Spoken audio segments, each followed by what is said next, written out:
सभी नागरिकों का अधिकार एक समान है।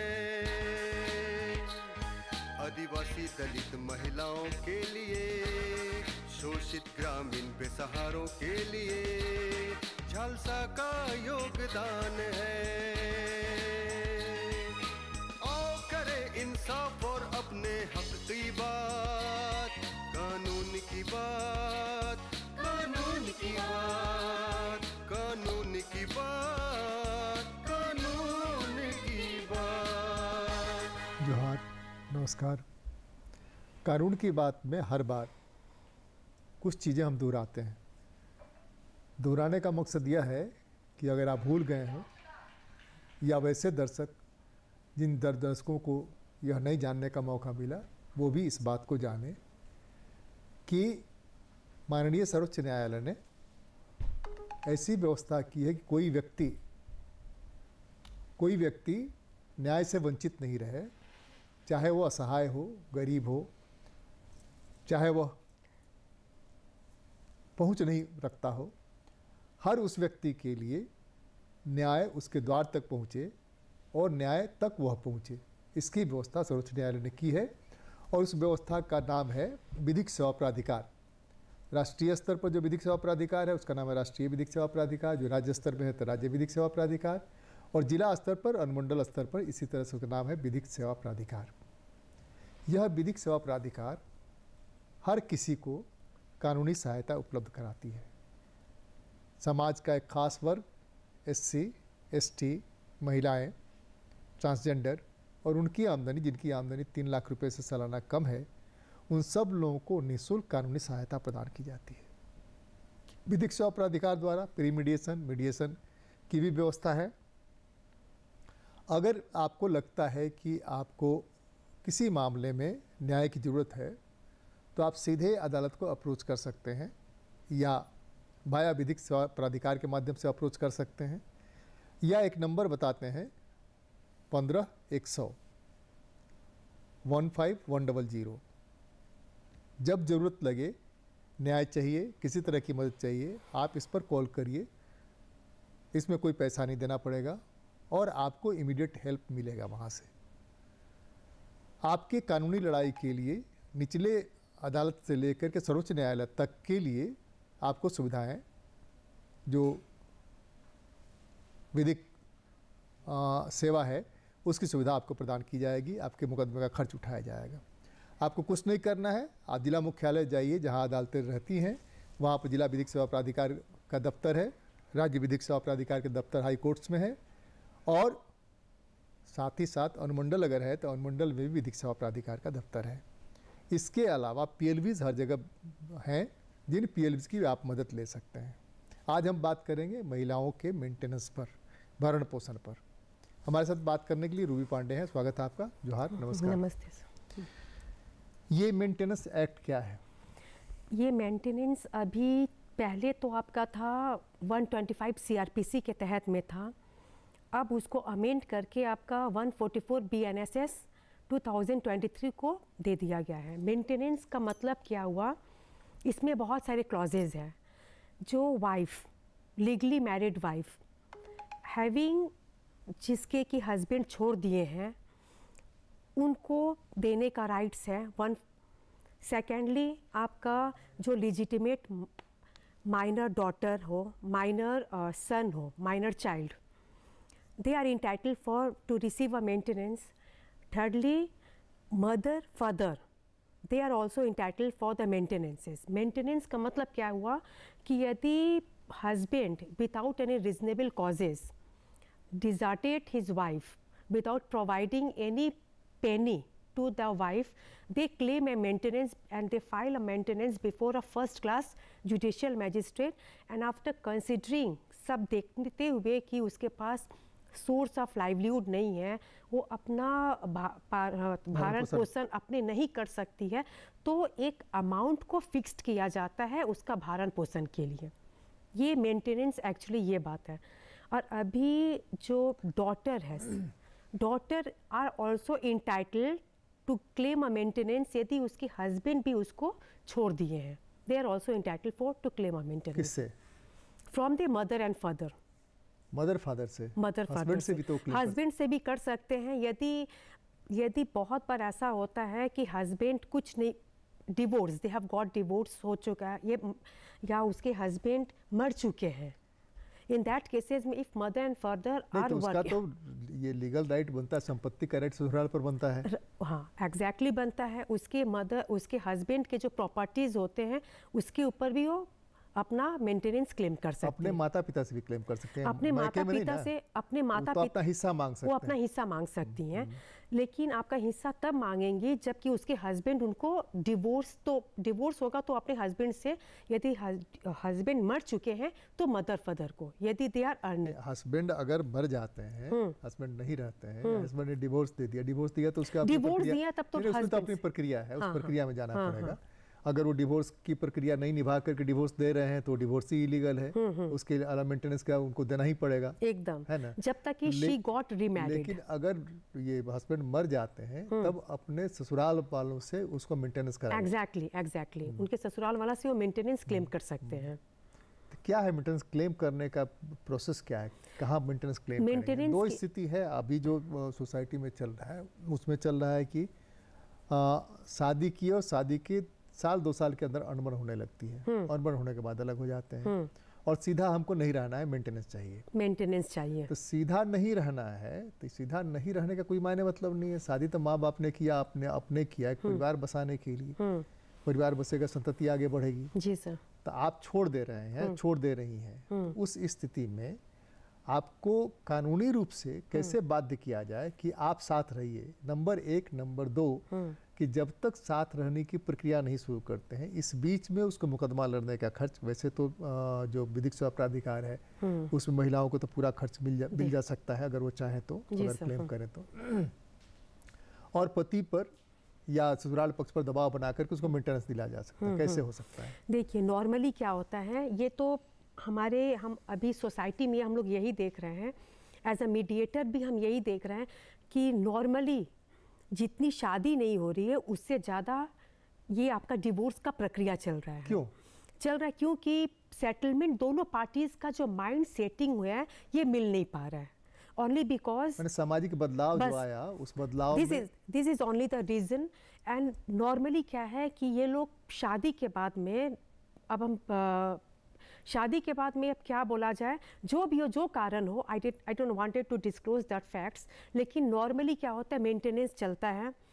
इसमें हम लोग के पास एज अ मीडिएटर के पास एक दूसरे के साथ एडजस्ट नहीं करते हैं, बर्दाश्त नहीं करते हैं, ईगो बहुत ज़्यादा टकराने लगता है। बहुत एडजस्टमेंट का बात तो ऐसा रहता है। मैंने आज ही एक मीडिएशंस का मैंने देखा, ये छोटा सा एक मैटर है, ओनली क्या है कि फैमिली मेंबर्स, सास ससुर से अनबन है तो हम नहीं रहेंगे। तो लड़का से हमने बात किया, हस्बैंड से, तो हम बोले कि ये बताइए कि ये डिवोर्स या ये मेंटेनेंस, आप अपने मदर फादर के साथ भी तो वही अनबन होता होगा, ये आप मेंटेनेंस या डिवोर्स आप अपने, ऐसा कोई प्रक्रिया क्यों नहीं है कि आप भाई बहन माँ बाप को इसके साथ रहे? Why that provisions applicable to the wife only, why not to all the family members? बिल्कुल ठीक है। तो इन लोग का यही कहना है कि छोटा छोटा बात जो कि आए दिन हम लोग देखते हैं अपने फैमिली मेंबर्स में कि कोई बात नहीं रहता, लेकिन ओनली एंड ओनली बिकॉज या the mother father of the husband, mother father of the wife, मैंने only the interruption of both the families, उनके हस्तक्षेप बस इन्हीं लोग के कारण। यदि नॉर्मली हम लोग यही देखते हैं या हम लोग कहते भी हैं कि शादी हो जाए, इन लोग को अपना लाइफ को लीड करने के लिए दिया जाए peacefully, but only interruptions of their family members of both the sides, ये डिस्प्यूट्स अराइजेज होता है। नहीं, We एक are तो हम seeing लोग that कह thing only. सकते हैं कि मोबाइल जो है ना वो राक्षस के रूप में ये बस आगे दिस है, इज ओनली और वो राक्षस के रूप में आकर के दोनों परिवारों को तोड़ रहा है, इसलिए कि हर चीज़ के लिए माता पिता जो है, दोनों के माता पिता, इवन सर हम आपको ये हम बता रहे हैं, वी हैव, मैंने बहुत केसेस देखा है, इवन लेडी जो वाइफ है शादी के बाद जाती है, एक एक word what they are doing, चाय पी रहे हैं, अभी किचन में हमने ये छौंक लगाया है, each conversation they use to talk with mother only, further we can't say further. I being a mother also, मैं तो यही बोलूँगी किसी को भी कि शादी के बाद में दोनों को अपना लाइफ को, और नॉर्मली ये डिस्प्यूट स्पेशली आपका 7 इयर्स तक ही चलता है। हम लोग का सेक्शन दिया गया है ना कि जो भी जो डाउरी डेथ जो होता है विद इन अ 7 इयर्स का पीरियड में, ये डिस्प्यूट यदि टैकल हो जाए 7 साल, तो I think so 80% they leads their life peacefully with husband and इसमें वाइफ। थोड़ा सा हमको लगता है कि अलग एक सेक्टर बच रहा है जहाँ की माता पिता नहीं रहते हैं, जॉइंट फैमिली नहीं है, दोनों बच्चे नौकरी कर रहे हैं, दोनों कपल जो है अपना नौकरी में है और साथ में एक फ्लैट में रहते हैं। नौकरी में बहुत अच्छा वेतन मिलता है, बड़ा सा फ्लैट ले लिया है, फिर भी वो छोटा पड़ता है। उस फ्लैट में भी लड़ाइयाँ होती हैं, और लड़ाइयाँ मैंने 6 महीने साल भर के अंदर शुरू हो जाती हैं, और लड़ाई इतनी पहुंचती है कि लड़की अपने मैके चली जाती है, ये लड़का छोड़ के चल देता है, उसके बाद में मेंटेनेंस का और वो उसका शुरू हो जाता है मेंटेनेंस। तो एक तो ये है कि जहाँ तक मेरी जानकारी है, जो सक्षम है वाइफ या पति, अगर वह सक्षम है तो उसको क्लेम करने का राइट शायद नहीं है। नो नो नो, हमारा जो नया 144 BNSS में बोला गया है, if wife having ability to maintain they can't claim. पहले था ओनली हु डिसाइड कौन मेंटेन ये या the first classes of judicial magistrate. 1 crore में मेंटेनेंस नहीं हो सकता है, किसी का 1,000 में भी हो जाता है, तो 1,000 और 1 करोड़ का गैप तो बहुत है ना। अगर कोई कहे कि हमारा नहीं मेंटेनेंस हो रहा है, हमको 25 लाख रुपया महीना मिल रहा है, हमको 5 लाख रुपया महीना मिल रहा है, हमको 1 लाख रुपया महीना मिल रहा है, 50,000 रुपया महीना हम कमा रहे हैं, हम मेंटेन नहीं कर पा रहे हैं, हमको चाहिए हस्बैंड से, तो उसका राइट बनता है क्या? It is to be decided in pursuance of the Rajnish versus Neha. जो जजमेंट आया हुआ है, बहुत अच्छा जजमेंट आया हुआ है। पहले तो था कि लड़की के पास इज बहुत they are earning also, they having a property also, but still also they used to claim maintenance from the side of the husband. Now ये judgment के बाद में लोअर कोर्ट क्या कहते हैं कि अपना एसेट्स और प्रॉपर्टीज आप फाइल कीजिए, दोनों का आपके पास क्या एसेट्स है, क्या सोर्स ऑफ इनकम है, and that can't be discloses, bank से भी डिस्क्लोज नहीं किया जा सकता, everything is clear from the bank. दोनों एसेट्स अपना जो है जो राइट्स लाइबिलिटीज़ जो होते हैं ये सब फाइल करते हैं, on that basis court decide करता है whether she is entitled or he is entitled for maintenance or not. Vice versa के हिसाब से that is to be decided by the from the sides of the court. एक तो यह हो गया, दूसरा ये हो गया कि बच्चे हैं, लड़का लड़की दोनों है, या एक ही बच्चा हुआ, आजकल तो जो जमाना है उसमें तो एक ही बच्चा हो गया, उसके बाद शुरू हो जाता है कि उसके लिए पैसा दीजिए, उसके भरण पोषण का। तो जब आप सक्षम हैं, आप इतना कमा ही रही हैं, आप कह रही हैं कि नहीं बच्चे को हम नहीं रखें, ये वो नहीं रखेगा, हम ही रखेंगे, आप बच्चे को भी चाहती हैं, उसको देना भी नहीं चाहती हैं, और कह रही नहीं उसके मेंटेनेंस का खर्चा उठाइए। लेकिन सर जहाँ तक एक्ट क्या कहता है? एक्ट तो ये कहता है लाइबिलिटीज में भी wife is earning more than in comparison than husband also, ठीक है। तो that is to be decide, ये डिसाइड कौन करेगा? ये कोर्ट डिसाइड करेगा कि वेदर हस्बैंड को लाइबिलिटीज है पैसा देना। नॉर्मली क्या होता है, ये एक फर्ज होता है, ठीक है, हमारे पास बहुत कमा रहे हैं, लेकिन एक फादर का भी एक रेस्पॉन्सिबिलिटीज होता है, एक चॉकलेट ही दे दे। नहीं, आप उसको देने के लिए तैयार नहीं ना है, फादर को देने को तैयार नहीं है, फादर कह रहा है कि हम बच्चे को तो ये कस्टडी, तो ये मैटर आपका कस्टोडियल में जाएगा ना? वो कस्टोडियल में जाएगा। हम ये कह रहे हैं कि सर्वोच्च न्यायालय का कई ऐसा मुकदमा है जिसमें कि माँ रखना चाहती है, नाबालिग की स्थिति जब तक 18 साल के पहले तो माँ के पास ही रहेगा, लड़की के मामले में तो रहेगी ही रहेगी। जब लड़की इनकार नहीं कर देती है तब तक वो लड़की को नहीं ले जा सकता है, विजिटिंग राइट वगैरह जो है सो रहेगा। तो उस सिचुएशन में अगर वो कह रही है मेंटेनेंस के लिए, तो बाप का फर्ज तो बनता है, लेकिन माँ जो क्लेम कर रही है वो क्लेम का राइट बनता है क्या? क्लेम का राइट तो वो है कि दोनों बच्चे के मेंटेनेंस, या एक ही बच्चा होता है उसके मेंटेनेंस की जिम्मेवारी दोनों मिलकर निभाएं, अलग हो जाते हैं तब भी दोनों मिलकर निभाएं, जो पूरा उसका पढ़ाई लिखाई का जो खर्च है, खाने पीने का जो खर्च है। और दूसरा यह है कि उस सिचुएशन में अगर माँ सक्षम है तो माँ खुद ही कर ले, झंझट नहीं रहे। अब 2 साल 3 साल 5 साल तक मुकदमा चलता रहेगा केस में, दोनों उलझे रहेंगे, बच्चे का क्या होगा सर? दैट बच्चे पर तो नेगेटिव इफेक्ट जाएगा। एग्जैक्टली सर, ये जा ही भी रहा है सर, हस्बैंड वाइफ का, क्योंकि हम लोग आए दिन यही देखते हैं, हस्बैंड वाइफ का लड़ाई में पिसाता है बच्चा। जस्ट नाउ ओनली हम 4 दिन पहले का एक मैटर है हमने किया है कि ये 5 साल या 6 साल का बेटा हस्बैंड के पास है। उनका वाइफ का ये कहना है कि कोरोना के बाद में मेरा बेटा को हस्बैंड लेके चले गए। उन्होंने बहुत अटेम्प्ट किया लेकिन नहीं मिल पाया। नाउ द क्वेश्चन अराइजेस कि अब ये गार्जियनशिप भी केसेस चल रहा है, तो गार्जियनशिप में भी ये अलाउ हुआ कि आप विजिटिंग राइट ले लीजिए एज अ मदर। आप जाइए, जाने से पहले एक बार सूचित कीजिए कि हम उस दिन जा रहे हैं, और उस दिन आप ये कीजिए और आप दिन भर रहिए, और शाम को बच्चा फादर के पास चला गया। दैट टाइप ऑफ, ऐसा नहीं है कि वाइफ के पास ही बच्चा है, बहुत ओकेशन पे हस्बैंड के पास में भी बच्चा हो जा रहा है। तो विजिटिंग ये चीज़ कुछ चीज़ क्या होता है कि हमारे अकॉर्डिंग टू माय व्यू कि क्लैशेस या डिस्प्यूट्स में नहीं जाते हुए consent of meeting is very important. जब दोनों को नहीं रहना है तो आप लोग प्यार से अलग हो जाइए। ये तो जो हम लोग सेटलमेंट बनाते हैं, एक जस्ट पीस ऑफ पेपर है, ये तो हम लोग को हम तो ये कहते हैं कि इसको फाड़ो और फेंको। मीटिंग्स ऑफ माइंड रखो, माइंड सेटिंग करो। नहीं रहना है एज अ फ्रेंड्स आप रहो फ्यूचर में, और आप लोग को जो आप लोग का कोई भी डिस्प्यूट से आप लोग प्यार से सेटलमेंट करो।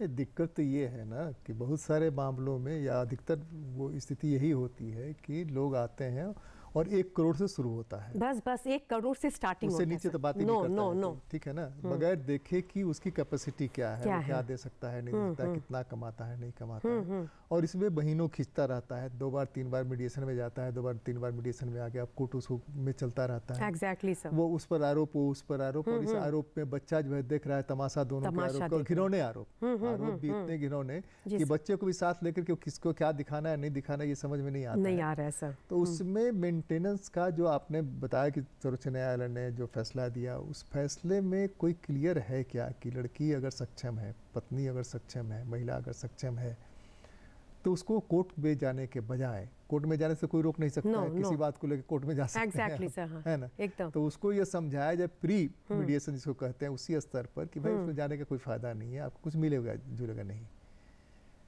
इसलिए आप बच्चों को पालिए, संभालिए, और नहीं पाल पा रही है तो आप पिता को दे दीजिए, और अपनी ज़िंदगी आप जीना चाहिए आपको, और उसकी ज़िंदगी आप जीने दीजिए उसको। सर ये जहाँ तक हमने देखा है कि सर ये आपका 1% ऐसा है जो कि प्री मीडिएशंस में सक्सेस हुआ है सर।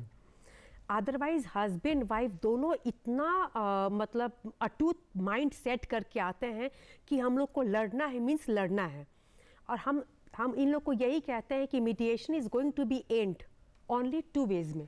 फर्स्ट वेज है आइदर ऑफ द कपल ऊपर चले जाएंगे, जब एक कपल ऊपर चला जाएगा तो किससे झगड़ा होगा, या दूसरा कि that mediations can be settle through a piece of paper on a table पे बैठिए, आइदर वे और वे, एक साथ जाइए या at a one time settlement करके आप ख़त्म कीजिए। लेकिन but till also they are very arrogant, ऐसा एरोगेंट है कि they are not going to settle the matter anyway. इन लोग का ये जुनून है कि हम लोग को केस करना है और कंटिन्यू करना है। एक और सवाल उठता है कि हस्बैंड जो है जॉबलेस है, गलती से हाई फाई बता करके, झूठ बता करके उसकी शादी करा दी गई। जब लड़की आई तो धीरे धीरे पोल खुला, कुछ दिन तक तो चला लेकिन बाद में पोल खुल गया। अब लड़की कहती कब नहीं रहेंगे, वैसी स्थिति में उससे क्लेम जो है कैसे क्लेम करेगी? सर नॉर्मली एक जजमेंट है सावित्री देवी सर, इसमें कहा गया है कि every able bodied person have got right to maintain his wife child. Able person है ना, यदि हमारा इंटरप्रिटेशन ये रहा, एबल पर्सन मीन्स क्या हुआ, I have a 2 hand, I have a 2 leg, I have a capacity to work.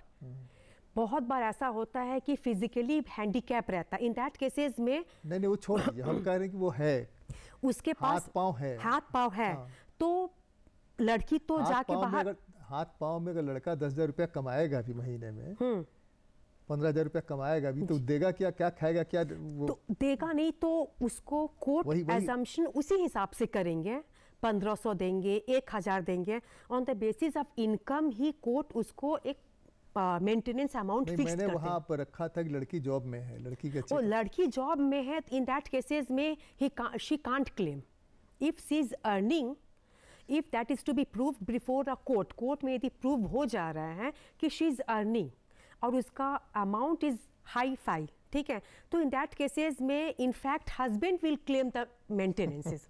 As per new जो हमारा BNSS स्टार्ट हुआ है, इसमें जेंडर वाला जो चीज़ है ये ख़त्म कर दिया गया है कि पहले था आपका 125 CRPC में कि only wife can claim a maintenance, but new में आपका even a husband having no source of income also, if wife is earning high-fi income, he can claim a maintenance from the side of the husband. दूसरे की नौकरी चली गई, इस केसा के सिविल लड़के की नौकरी चली गई, केस मुकदमे में उसके कंपनी को लिख दिया, उसके ऑफिस को लिख दिया, वहां से चला गया चली गई नौकरी। अब नौकरी चली गई तो लड़का कहाँ से मेंटेनेंस इनको देगा? वो तो मेंटेनेंस के लिए खुद राइट रख रहा है कि राइट्स रख रहा है, ये तो बात है। तो लड़के को क्या करना चाहिए? लड़का अब क्या करेगा? लड़का कोर्ट में केस करेगा and court will fix the amount, court fixed करेंगे अमाउंट। और ये ऐसा बात नहीं है, कोर्ट भी देख रहे हैं, इसीलिए तो हमने आपको ये बोला ना that one is a very, supreme court का जजमेंट है, वेरी गुड जजमेंट है, रजनीश का, नेहा का 2021 में समथिंग ये हुआ था। उसके बाद everything is clear sir, her clear हो जाता है। आपका एसेट्स लाइबिलिटीज़ आप शो कर दीजिए ना, आप अपना दिखा दीजिए दैट व्हाट इज़, और ये आपका जो सब कुछ बैंक के साथ आपका सेटअप रहता है, आपने जो इनकम शो किया है, इनकम टैक्स आपने कितना दे रहा है, एवरीथिंग जो बैंक अटैचमेंट रहता है उससे क्लियर हो जाता है कि हमारा इनकम कितना है और हस्बैंड का और वाइफ का कितना इनकम है। ऑन दैट बेसिस कोर्ट क्या करते हैं, मेंटेनेंस को फिक्स्ड कर देते हैं। ये तो पैन वालों के लिए हो गया, जिनके पास पैन है, परमानेंट अकाउंट नंबर है, उनके लिए तो हो गया। लेकिन वो केसेस भी आ रहे हैं जिनके पास पैन है ही नहीं है, लेकिन बहुत है, एग्रीकल्चरल लैंड है, ठीक है। और जैसे आपका फल बेचने वाले का मामला आ रहा है ना, जो फल बेचते हैं उनका मामला, जो टायर का पंचर बनाते हैं उनका मामला आ रहा है कि हम नहीं रहेंगे, हमको मेंटेनेंस दीजिए, क्या कितना ये सवाल है ना। तो वहाँ अगर क्लेम भी कर रहे हैं तो कितना क्लेम करें, आप ये थोड़ा सा सुझाव दीजिए। अच्छा, कितना क्लेम करें कि वो टायर का पंचर बना ले और फल बेचने वाला उसको दे सके। लेकिन फल बेचने वाले का अगर मान लें कि पूरे महीने की आमदनी उसकी 20 से 25 हज़ार रुपये, इससे ज़्यादा क्या होगी? जो ठेला पर लगा के फल बेचता है, उसका बेचता है, तो उसकी आमदनी क्या होगी? वो लोग भी क्लेम करने पहुंच जाते हैं। कोर्ट तो बहुत आसान रास्ता मिल गया है, और कोर्ट में चूंकि उनको फ्री ऑफ कॉस्ट वो मिल जाता है कि ठीक है हमारा मुकदमा कोई लड़ेगा, नहीं तो किसी वकील ने ठेके पर ले लिया कि भाई हम ठीक है जिता देंगे आपको, जिता करके आपको कर देंगे। तो वो सिचुएशन में उस सिचुएशन पे भी कोर्ट ये पहले देखें कि उसका सोर्स ऑफ इनकम क्या है। नॉर्मली क्या होता है, हस्बैंड जब भी केसेस करने आते हैं तो अपने को ये शो करते हैं कि मेरे पास एक पैसा नहीं है, आई एम कम्प्लीटली मतलब ब्लैंक, मेरे पास एक पैसा नहीं है, भिखारी हैं हम पूरा कंप्लीट भिखारी, ये शो करते हुए कोर्ट में आते हैं। लेकिन कोर्ट तो ये देखता है ना कि यदि वाइफ के पास पैसा नहीं है, if wife is also not earning, in that situation उनको तो देना पड़ेगा। आइदर आप 1000 दीजिए, 1500 दीजिए, 2000, कोई एक अमाउंट, छोटा अमाउंट ही फिक्स्ड किया जाता है। ऑन दैट बेसिस आपको अमाउंट फिक्स्ड करना है। If wife is earning more than husband, in that cases में court will not fixed any amount. बच्चे कैसे क्लेम कर सकते हैं? बच्चा का तो राइट ऑल टाइम रहता है सर। माता पिता कैसे क्लेम कर सकते हैं? माता पिता का भी राइट ऑल टाइम रहेगा अपने बच्चों के ऊपर में, इवन नॉट ओनली बच्चों के ऊपर में। इफ यदि उसकी डॉटर इन लॉ, वाइफ ने हस्बैंड नहीं है, मतलब उनके फादर उनके यदि सन एक्सपायर्ड कर गए हैं, if daughter in law is earning, in that cases also father and mother, मतलब आपका father in law, mother in law, they can also claim from the side of the daughter in law if उनका income is hi-fi, then only also income. कानून की बात में रूही पांडे जी ने बहुत अच्छे से समझाया कि भरण पोषण किनको मिल सकता है और कितना तक मिल सकता है। आप उतना ही समझ करके वही सीमा मान करके ज़रूरत पड़े तो क्लेम करिए। और उन लोगों के लिए SC ST महिलाएं, ट्रांसजेंडर और 3 लाख से कम आमदनी वालों के लिए सारी लड़ाई का खर्च विधिक सेवा प्राधिकार देगा। कानून की बात में आज तो बस इतना ही। अगली बार मिलते हैं, किसी और मुद्दे पर चर्चा करते हैं। बहुत बहुत धन्यवाद। नमस्ते सर।